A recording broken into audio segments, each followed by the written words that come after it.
Dans sa première lettre aux Corinthiens, au chapitre 15 et au verset 51, l'apôtre Paul dit ce qui suit à propos du retour du Christ. « Voici, je vous dis un mystère, nous ne mourrons pas tous, mais tous nous serons changés. » C'est à l'enlèvement, au rapt de l'Église par son chef, le Christ, qu'il fait ici allusion. Dans ce jour-là, tout chrétien qu'il ait quitté cette terre ou non, entrera dans la plénitude de la rédemption, la pleine consommation de son salut. Et le même apôtre d'écrire aux Philippiens au chapitre 3, « Notre cité à nous est dans les cieux, d'où nous attendons aussi comme sauveur le Seigneur Jésus-Christ, qui transformera le corps de notre humiliation en le rendant semblable au corps de sa gloire, par le pouvoir qu'il a de s'assujettir toutes choses. Et pourquoi serons-nous ainsi changés et transformés jusque dans nos corps? Parce que la chair et le sang ne peuvent hériter le royaume de Dieu, dit la Bible. En effet, ces corps que nous avons en ce moment ne pourraient supporter l'écrasante puissance de la gloire et de la majesté du Christ, ni même recevoir la plénitude de sa vie. L'intensité de la lumière, de la beauté, de la sainteté du royaume de Dieu est telle que nous en craquerions, que nous en mourrions même, si nous devions y entrer tels que nous sommes. Dieu adapte chaque créature à son environnement. Il n'y a que l'eau qui puisse satisfaire un poisson. Voilà pourquoi le dicton « heureux comme un poisson dans l'eau ».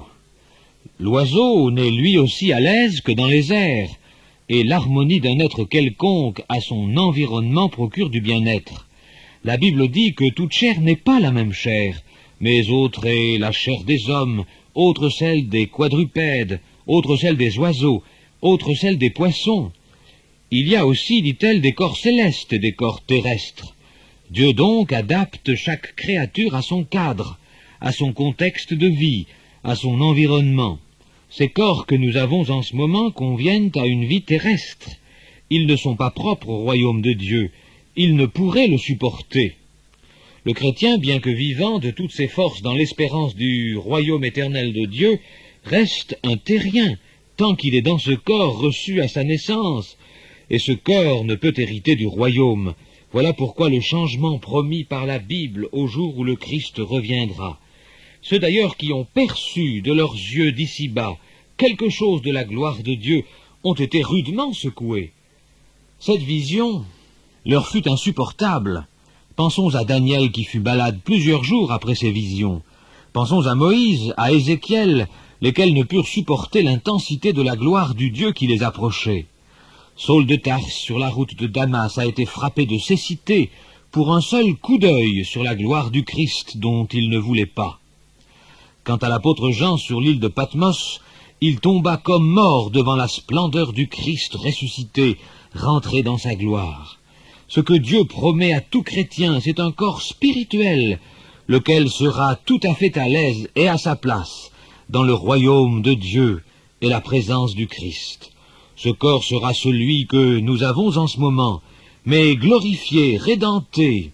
Il ressemblera à celui du Christ après sa résurrection. C'est Jean l'apôtre qui l'affirme en ces termes. Bien-aimés, nous sommes maintenant enfants de Dieu, et ce que nous serons n'a pas encore été manifesté, mais nous savons que lorsque cela sera manifesté, nous serons semblables au Christ, parce que nous le verrons tel qu'il est. Ce texte que vous pouvez lire chez vous se trouve dans la première épître de Saint Jean, au chapitre 3 et au verset 2. À l'heure où beaucoup parlent de changement, dites-moi, mais que nous propose-t-on comparé à ce grand changement? Voici, dit l'apôtre, je vous dis un mystère, nous ne mourrons pas tous, mais tous nous serons changés. Cela reste un mystère, bien évidemment. Vous l'expliquer davantage, je ne le puis, mais Dieu qui est fidèle ne manquera pas de réaliser sa promesse.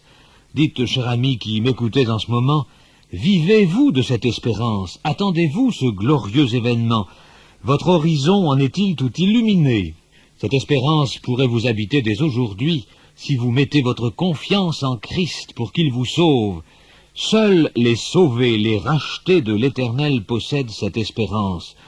Ceux-là sont des êtres humains comme les autres. Ils ne sont pas sauvés parce que meilleurs que les autres, loin de là. Ils sont sauvés, et ils le savent, parce qu'ils ont cru au Christ mort pour leurs péchés, et ressuscité pour les rendre justes devant Dieu. Sachez, cher ami auditeur, que le royaume de Dieu et du Christ sera rempli de pécheurs, mais de pécheurs sauvés par grâce. Jésus dit dans l'Évangile, « Je ne suis pas venu appeler des justes, mais des pécheurs. » Si vous vous savez pécheurs, il y a de l'espoir, car le Christ est alors venu pour vous. Il vous suffirait donc de le lui dire, de lui confesser vos péchés qui vous perdent. Vous recevriez alors le pardon total de vos péchés et une vie nouvelle qui vous mettrait au nombre de ceux qui attendent le retour de leur Sauveur pour la plénitude de leur rédemption. Vivez d'espérance et soyez sauvés. Bon courage.